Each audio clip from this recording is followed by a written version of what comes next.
Hey guys, स्वागत है आप सभी का आपके अपने चैनल अपनी पाठशाला पर। और ये है हमारी सामान्य विज्ञान की डेली सीरीज जिसमें हम 10 से 20 क्वेश्चन रोज डिस्कस करते हैं और वो क्वेश्चन एक ही चैप्टर से होते हैं। इसमें हम थ्योरी प्लस एमसीक्यू करते हैं जिससे कि हमारा चैप्टर पूरी तरह से कवर हो जाए।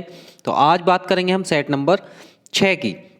तो अभी तक आपने चैनल को सब्सक्राइब नहीं किया है तो चैनल को सब्सक्राइब कर लें, साथ में बेल आइकन को भी दबा लें जिससे कि आने वाले वीडियो के नोटिफिकेशन आपको प्राप्त हो जाएं। वीडियो अगर अच्छी लगे तो वीडियो को लाइक करें और ज़्यादा से ज़्यादा मात्रा में शेयर करें। तो चलिए शुरू करते हैं। तो आज जो क्वेश्चन हमने लिए हैं वो कल का ही हमारा जो गुरुत्वाकर्षण लास्ट में चला था उससे रिलेटेड क्वेश्चन है।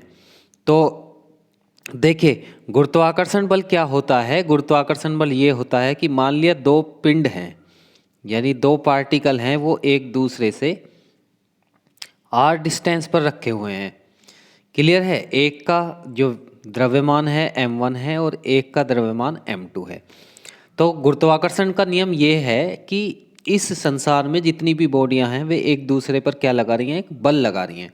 और बल जो होता है वो इक्वल होता है किसके, इनके द्रव्यमान के गुणनफल के और इनकी बीच की दूरी के स्क्वायर के व्युत्क्रम के बराबर होता है। ये एक न्यूटन का फॉर्मूला है कि F इक्वल टू के m1 m2 upon R square.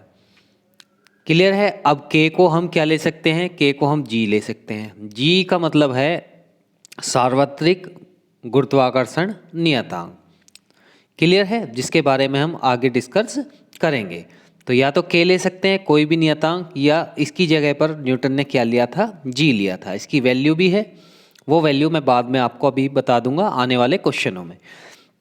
तो देखिए, पहली बात तो ये है कि गुरुत्वाकर्षण बल इस संसार में जितने भी पिंड होते हैं उन सब पर लगता है। क्लियर है। और इन पिंड में से एक पिंड जो है पृथ्वी भी होती है। अगर दो किन्हीं अलग पिंडों के बीच में लग रहा है तो आकर्षण बल, और गुरुत्वाकर्षण का मतलब है कि पृथ्वी उनमें से एक पिंड है। तो पहला क्वेश्चन देख लेते हैं। पहला क्वेश्चन है कि गुरुत्वाकर्षण बल के संदर्भ में निम्नलिखित में से कौन सा कथन सही है। सही पर हमें विचार करना है। पहला कह रहा है कि यह नियम सभी पिंडों पर लागू होता है। भाई सही बात है। दूसरा, गुरुत्वाकर्षण बल एक क्षीण बल होता है। ये भी सही बात है। गुरुत्वाकर्षण बल जो है, जितने भी बल ज्ञात हैं उनमें से सबसे क्षीण बल होता है। पृथ्वी द्वारा लगाया गया गुरुत्वाकर्षण बल को गुरुत्व बल कहा जाता है। ये भी सही है। तो इसका मतलब क्या हुआ, ए भी सही, बी भी सही, सी भी सही। तो इसका मतलब डी जो है सही आंसर हुआ कि सभी सही हैं। क्लियर है। अब देखिए, जैसे मैं जी की बात कर रहा था, सार्वत्रिक गुरुत्वीय स्थिरांक जी, तो जी का जो मान होता है वो 6.673 गुना 10⁻⁻11 होता है। अब अगर इसकी बात करें किसकी, मात्रक की, तो मात्रक देखिए कैसे निकालेंगे। आप लोगों को पता होगा कि F equal to G m1 m2 upon R square होता है। तो यहाँ से अगर मैं g की वैल्यू निकालनी चाहूँ तो g equal to F R square upon m1 m2। अब बस यहाँ पर रखना है। इसका मात्रक है न्यूटन, इसका मात्रक है किलोग्राम, वो मीटर, और पर किलोग्राम स्क्वायर। तो इसका मात्रक जो है क्या हुआ, न्यूटन मीटर स्क्वायर पर किलोग्राम स्क्वायर, या आप लोग इसे ऐसे भी लिख सकते हैं, न्यूटन मीटर स्क्वायर किलोग्राम की पावर -2। क्लियर है। तो सही आंसर कौन सा हुआ भाई, दूसरे का बी सही मेरा आंसर हो जाता है। नेक्स्ट क्वेश्चन देख लेते हैं। क्वेश्चन में ये बात कर रहा है कि निम्नलिखित में से दाब का एसआई मात्रक क्या है। दाब का एसआई मात्रक क्या है। तो सबसे पहले जान लेते हैं कि दाब होता क्या है। तो दाब जो होता है, दाब बराबर बल बटे क्षेत्रफल, बल बटे क्षेत्रफल। इसे P से डिनोट करते हैं। तो प्रेशर इक्वल टू बल यानी F फोर्स और क्षेत्रफल A। यानी अगर डेफिनेशन की बात करें तो पर स्क्वायर मीटर एरिया में जितना भी क्या लगता है, बल लगता है, उसे उसका दाब कहा जाता है। अब दाब का यहाँ से मात्रक निकालने की कोशिश करूँ मैं तो एफ का मात्रक हो जाता है भाई, एफ का मात्रक हो जाता है न्यूटन और पर मीटर स्क्वायर, या तो ये होगा या न्यूटन मीटर की पावर -2। अब देखिए दाब की बात करें तो दाब का क्षेत्रफल जितना अधिक होगा, क्षेत्रफल जितना अधिक होगा दाब उतना ही कम होगा। यानी अगर मैं बात करूं सुई की तो सुई से सबसे ज़्यादा दाब लगेगा, और अगर मैं बात करूं पानी के जहाज़ की तो पानी के जहाज़ का क्षेत्रफल ज़्यादा होने के कारण उसका जो दाब है वो क्या होगा, ज़्यादा होगा। क्लियर है भाई? तो देख लेते हैं कि इसका आंसर हमारा कौन सा होने वाला है। तो दाब का ऐसा ही मात्रक अभी मैंने बताया न्यूटन मीटर की पावर -2, तो ये सही मेरा आंसर हो गया। नेक्स्ट क्वेश्चन देख लेते हैं, क्वेश्चन नंबर 4 भाई। क्वेश्चन नंबर 4 है कि निम्नलिखित में से किन घटनाओं की व्याख्या गुरुत्वाकर्षण के सार्वत्रिक गुरुत्वाकर्षण नियम से की जा सकती है। क्लियर है? तो गुरुत्वाकर्षण का सार्वत्रिक नियम जो है ये नियम है कि दो पिंड हैं तो दो पिंड एक दूसरे पर क्या लगाएंगे, आकर्षण बल लगाएंगे। तो अब देख लेते हैं कि इनमें से कौन कौन से पिंड एक दूसरे को आकर्षण बल लगा रहे हैं। भाई पहला तो है ही, क्योंकि हमें पृथ्वी से बांधे रखने वाला बल कौन सा है, ये गुरुत्वाकर्षण बल है। पृथ्वी के चारों ओर चंद्रमा की गति, चंद्रमा की गति भी किसके कारण हो रही है, ये भी गुरुत्वाकर्षण बल के कारण हो रही है। और जो चंद्रमा को घूमने के लिए आवश्यक अभिकेंद्र बल है वो किसके कारण मिलता है, पृथ्वी के गुरुत्वाकर्षण बल के कारण ही मिलता है। तीसरी बात करें, सूर्य के चारों ओर जितने भी ग्रह गति कर रहे हैं वो सूर्य के गुरुत्वाकर्षण बल के कारण कर रहे हैं। तो इसका ऑप्शन कौन सा सही हुआ, पहला भी, दूसरा भी, तीसरा भी। तो इसका मतलब क्या है कि सभी सही आंसर मेरे हो जाते हैं। नेक्स्ट क्वेश्चन देख लें, क्वेश्चन नंबर 5 की रेत में खड़े होने पर व्यक्ति के पैर रेत में धंस जाते हैं लेकिन लेटने पर उसका शरीर कम धंसता है, क्यों? तो अभी मैंने आप लोगों को बताया कि दाब बराबर बल बटे क्षेत्रफल होता है, बल बटे क्षेत्रफल, यानी ये जितना ज़्यादा होगा ये इतना कम ही होगा। अब एक बात बताइए कि एक आदमी ऐसे खड़ा है और एक आदमी ऐसे लेटा है, तो इसका क्षेत्रफल क्या हुआ, क्षेत्रफल बढ़ गया, इसका क्षेत्रफल क्या हो गया, कम हुआ। तो अगर क्षेत्रफल कम होगा तो दाब क्या हो जाएगा, बढ़ जाएगा, और अगर क्षेत्रफल ज़्यादा होगा तो दाब क्या हो जाएगा, घट जाएगा।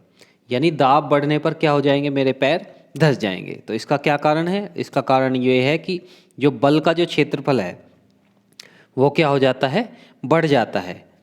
बल का जो क्षेत्रफल है बढ़ जाता है। इसका मतलब क्या हुआ कि उसके दाब में या उसके भार में, भार भी एक तरह का क्या है, दाब ही है, उसके भार में या दाब में क्या हो जाती है, कमी हो जाती है। तो ऑप्शन देख लेते हैं कि पहला है कि बल योग्य पृष्ठ का क्षेत्रफल व्यक्ति के भार दोनों घट जाते हैं, बिल्कुल गलत।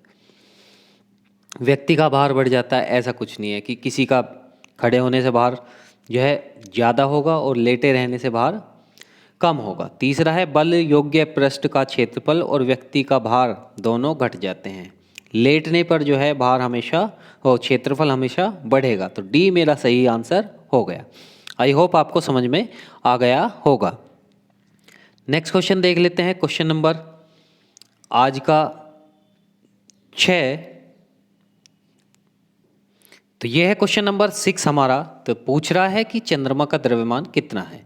तो ऑप्शन है 7.36 गुना 10 की पावर 23, 7.36 10 की पावर 22, 7.36 10 की पावर 24 और या 7.36 10 की पावर 25।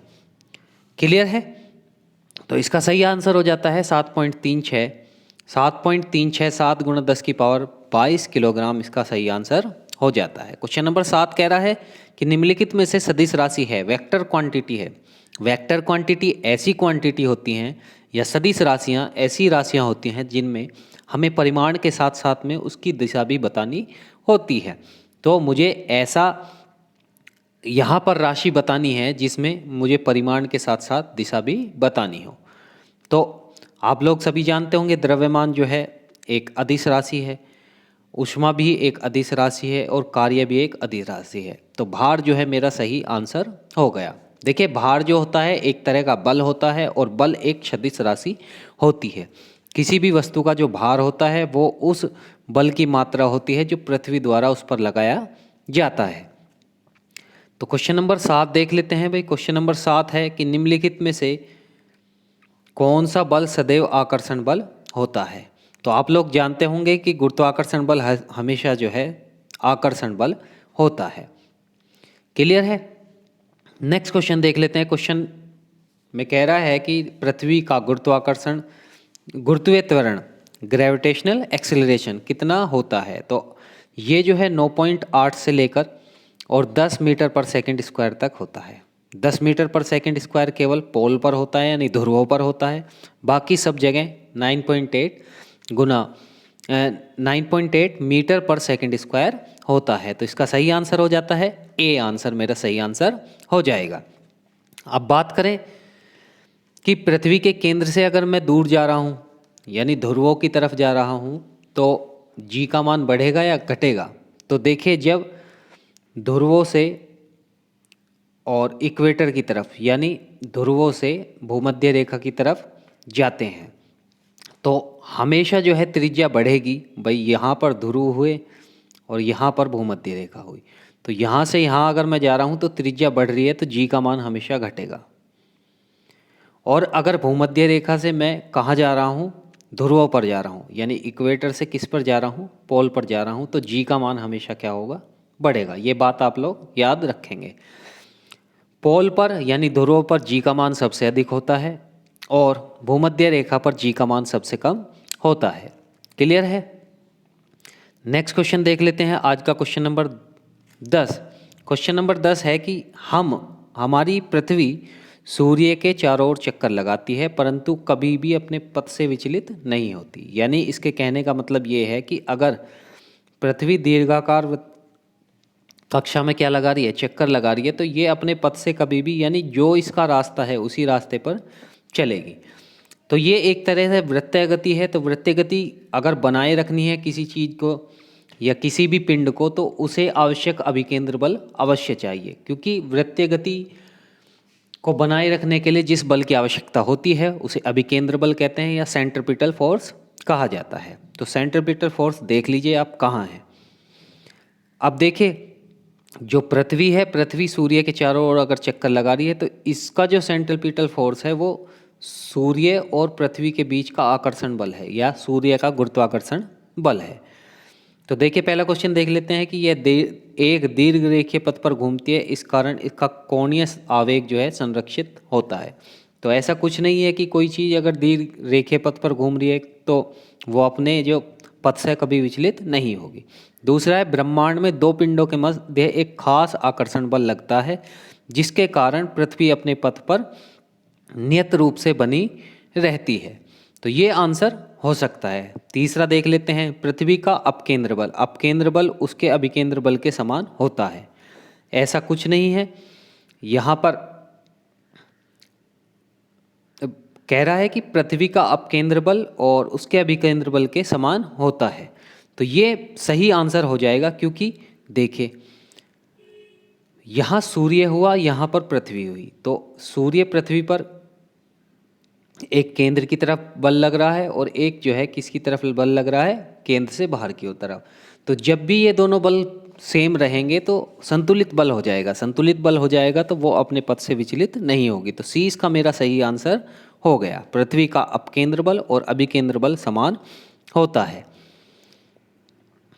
क्वेश्चन नंबर 11 है। क्वेश्चन नंबर 11 है कि एक वस्तु ऊपर से नीचे गिरती है तो यह किस प्रकार की गति है। कोई चीज़ ऊपर से नीचे गिरे या नीचे से ऊपर फेंकी जाए तो वो एक समान त्वरित गति होती है, यानी यूनिफॉर्म एक्सेलरेशन मोशन या यूनिफॉर्म एक्सेलरेटेड मोशन उसको कहा जाता है, यानी समान त्वरित गति। चाहे कोई ऊपर से नीचे गति करे या नीचे से ऊपर गति करे। क्लियर है।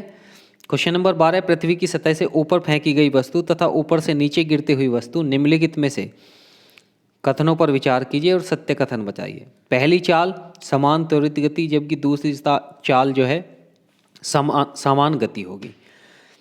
क्लियर है। दूसरा है, पहली चाल समान गति जबकि दूसरी चाल त्वरित गति। अभी मैंने बताया कि कोई ऊपर से नीचे फेंकी जाए या नीचे से ऊपर, तो दोनों गति कैसी होंगी, दोनों गति या दोनों चाल जो है समान त्वरित गति होंगी। तो इसका सही ऑप्शन मेरा क्या हुआ, सही ऑप्शन हुआ सी, मेरा सही ऑप्शन हो जाता है। क्वेश्चन नंबर 13 में कह रहा है कि यूनिवर्सल गुरुत्वीय बल है, यूनिवर्सल गुरुत्वीय बल है, पहला पृथ्वी और दूसरे पिंड के मध्य लगता है, यह प्रत्येक दो वस्तु के बीच लगने वाला आकर्षण बल है। उपरोक्त दोनों सत्य हैं और उपरोक्त प्रश्नों में से कोई संबंध नहीं है। तो यूनिवर्सली गुरुत्वीय बल जो है, गुरुत्वाकर्षण बल तो दो पिंडों के बीच में लग सकता है, परंतु गुरुत्वीय बल जो है उनमें से एक पिंड पृथ्वी जरूर होना चाहिए। ये बात मैंने कल आपको बता दी थी। क्वेश्चन नंबर 14 के बारे में बात करें तो भाई क्वेश्चन नंबर 14 में कह रहा है कि निम्नलिखित में से विचार कीजिए और सत्य कथन की जांच कीजिए। स्वतंत्र पूर्वक गिरती हुई वस्तु जिनका द्रव्यमान चाहे कुछ भी हो पृथ्वी तल पर आएंगी। दूसरा, हल्की वस्तु पृथ्वी सतह पर देर से जबकि भारी वस्तु पृथ्वी सतह पर जल्द आएगी। भारी वस्तु पृथ्वी सतह पर देर से जबकि हल्की वस्तु सतह पर जल्दी आएगी। तो देखिए, कोई भी स्वतंत्र रूप से अगर फेंकी जाती है तो जो पृथ्वी है वो सब पर समान बल लगाती है। तो स्वतंत्र रूप से गिरती हुई चाहे कोई भी चीज़ हो वो सब एक साथ पृथ्वी तल पर आएंगी, सब एक साथ पृथ्वी तल पर आएंगी। क्लियर है? नेक्स्ट क्वेश्चन देख लेते हैं। क्वेश्चन नंबर 15 भाई, पृथ्वी की त्रिज्या कितने किलोमीटर है? तो आप लोग सभी जानते होंगे कि पृथ्वी की त्रिज्या जो है 6400 किलोमीटर होती है। तो ये वीडियो यहीं तक थी। वीडियो कैसी लगी आपको कमेंट बॉक्स में मुझे कमेंट करके ज़रूर बताएं। अगर वीडियो अच्छी लगी हो तो वीडियो को लाइक करें, शेयर करें। चैनल को सब्सक्राइब नहीं किया हो आपने अभी तक या आप चैनल पर नए हों तो चैनल को सब्सक्राइब कर लें, साथ में बेल आइकन भी दबा दें। पुरानी वीडियो आपने नहीं देखी है, 5 वीडियो आ चुकी हैं इससे, तो यहाँ आई बटन में उसका लिंक आपको मिल जाएगा या डिस्क्रिप्शन बॉक्स में उसका लिंक मैं डाल दूँगा। तो इन्हीं शब्दों के साथ मैं आप सबसे विदा लेता हूँ। मिलते हैं नेक्स्ट सेक्शन में, तब तक के लिए बहुत बहुत धन्यवाद।